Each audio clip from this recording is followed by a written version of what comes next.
So, hi hello mga paps. So, ito na yung part 2 na i-review naman natin yung power niyan, torque. And panoorin nyo to. So, try naman natin mag-drill gamit yung hammer tsaka malaking concrete drill bit. Try natin.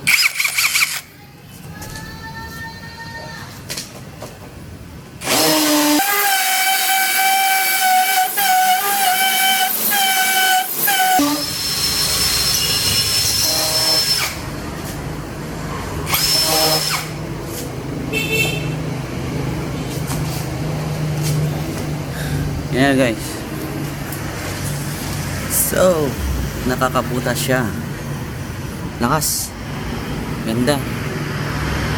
Hindi rin umiinit or whatsoever. Lakas. Yung battery full pa rin. So, continue natin.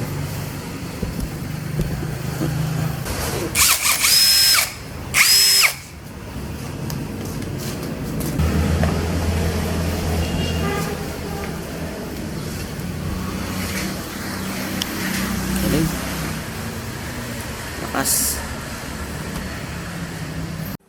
So, what's up mga paps? So, ito na yung part 2.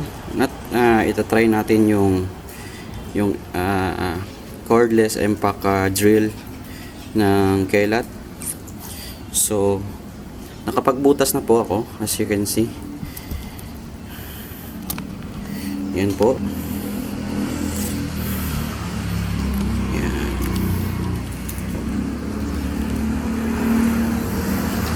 Makita sana eh. Wait lang po Yan. Nakapagbutas na po ako ng buwan sa bakal. So, as you can see, kaya naman ng ano niya. Sa performance yung ito, marirecommend ko rin siya. Hindi naman siya chinek 5 days, 6 days ko na siyang ginagamit. Pero as I can see, hindi naman siya umiinit or whatsoever. Maganda naman yung butas, butas naman ako ng mabilis. And yun nga, maganda yung performance niya. Hindi siya yung napuputol or gano'n whatsoever. Hindi siya bitin sa power. Malakas po. Malakas yung Kelat. Parang na rin. Hindi na siya napapag-iwanan sa ibang tools na ginagamit. So, yun. Try natin mag-drill.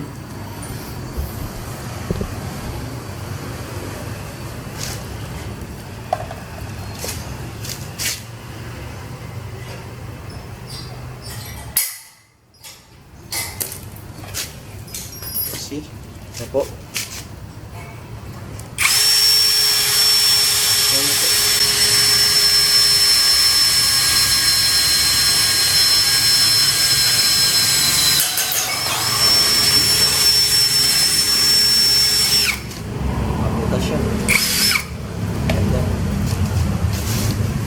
Kaya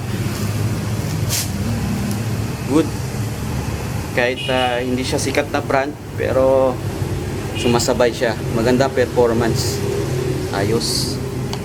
See, nakabutas po ako. 3 po yan. And then I'm using call this the drill. Yan. Yung drill dyan. Then just ayun, itong drill so yan ginagamit ko. Maganda, nakakabutas po siya. Marirecommend ko yung Kelat sa mga tools nyo. Mura pero matibay din pala, saka matagal malobat. 5 days ko siyang ginagamit. Nag-drill ako ng may ginagawa kong project, kaya maganda po yung Kelat. Yan. Hindi siya bitin sa mga magbutas ng mga Kaya yun, nakita nyo naman. kung gaano kabilis siya butasan, lalo na yung bakal. Kaya, ganda po, maganda yung performance ng kailan. Ganda yung performance niya. Maganda ang performance ng kailat po. At kasusunod na araw,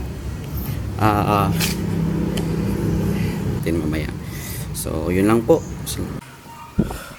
So, ang next natin ni is itong drill. So, in 2 weeks ginamit ko siya for drilling sa concrete, sa mga bakal. Nakita niyo naman sa video. Malakas siya. I mean, yung una, kinakabahan niya ako, akala ko masisira kaagad siya eh. Pero honestly, malakas siya. Kung i-compare ko siya sa lahat ng ibang tools like Inco or yung mga ibang tools pa dyan, nakikisabay na siya. I mean, hindi siya nagpapahuli. So for me, ito yung magiging competitive ni Inco eh. Kasi budget friendly na, maganda pa yung performance, tsaka kaya niya lahat mag-drill ng kaya niya. Kaya so masyado maganda ito, mapapagaan yung trabaho nyo kasi hindi ka nasasaksak ng wire, sasak mo lang yung battery. Ayun lang maganda sa may cordless. And ang nagagandahan pa ako dito is akala ko hindi siya makabutas ng ng bakal. So pero yun nga, nakabutas siya. So yun yung ko na isang concern ko. So for me, good siya. Abutas siya ng bakal. And one time pa nga nag-drill ako, nabali pa yung ganito. Hindi yung galing sa kanila. I mean yung ganito kong drill bit na original na binili ko pa sa Ace Hardware. Naputol yun. So ibig sabihin yung lakas nito, malakas talaga yung torque power niya. And ang ayaw ko lang dito is yung kasi yung battery niya hindi ko naman sinasabing madaling malobat or parang kung sa heavy use mo siyang gagamitin na ilang days mo siya hindi i-charge, talagang malolobat siya. Pero yun nga, yung battery niya parang kailangan mo ng mas malaking battery like ganito kalaking battery para kung sa mga heavy use mo gagamitin, talagang advice ko is ganitong baterya, mas maganda. Pero alam ko nagbebenta naman sila ng ganitong baterya dun sa Shopee na malaki. So yun, pero itong baterya na to maganda lang to for example yung mga liliit lang, yung mga DIY lang, di-drill sa bahay or yung mga ganong lang. Pero if you make some heavy use like yung madamihan talaga, I mean gagawa ka ng mga construction sa mga bahay, ay advice siguro na gamitin to, yung ganitong kalaking baterya kasi matagal siya malobat. Honestly, tagal siya malobat. Ito okay na rin, hindi na rin matagal malobat, pero hindi siya kagaya nito na sobrang tagal. I mean, alam nyo na gigets nyo na po yung sinasabi ko. Kaya yun nga po ang advice ko lang sa lahat ng bibili nito. Goods, kaya niyang sumabay sa mga tools na nasa market ngayon. Magiging competitive to ni Inco. Kasi for me, budget friendly na, matibay pa. So yun, for me goods na to sa akin. Goods na tong tools na to for my DIY sa bahay, mag-drill. Yun, pwede na to for me, goods. Kaya overall sa dalawang tools na to, happy naman ako, especially sa drill. Pero hindi ko pa masyadong natetest eh. Pero ititest ko to sa dadaang araw, sa part 3 naman. So yun lang guys, kung bibili kayo ng kailat, for me it's goods na to. At saka meron tayong isang subscriber na nagsabi bakit daw yung sa kanya hindi daw nagana yung auto stop. Sir, yung sa auto stop naman po may pinipindot siya dito eh. I think nandun sa manual yun kung paano siya i-deactivate yung auto stop niya. Pero kung gagamit yung auto stop naman kasi parang ano lang, di naman masyadong for me hindi ko na masyadong nagagamit yung auto stop. Kaya yun po. Kaya sir, ayun.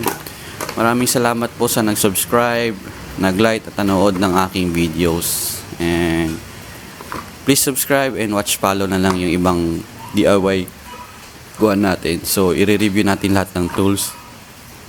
Pag nakapera naman tayo, ibang tools naman i-review natin. So, in part 3, i-review na naman natin tong impact wrench. Kasi ito yung mostly na hindi ko nagagamit eh. Ito mostly nagagamit ko siya. Nag-drill ako ng concrete, bakal, lahat ginawa ko na dito. So, maganda tong tools na to. So, ang part 3 will be this one. Itetest naman natin sa mga nuts, sa sasakyan ko. Tatry natin lahat to. So, maraming salamat sa pag-subscribe, pag-like at nanood ng aking channel. Maraming salamat po.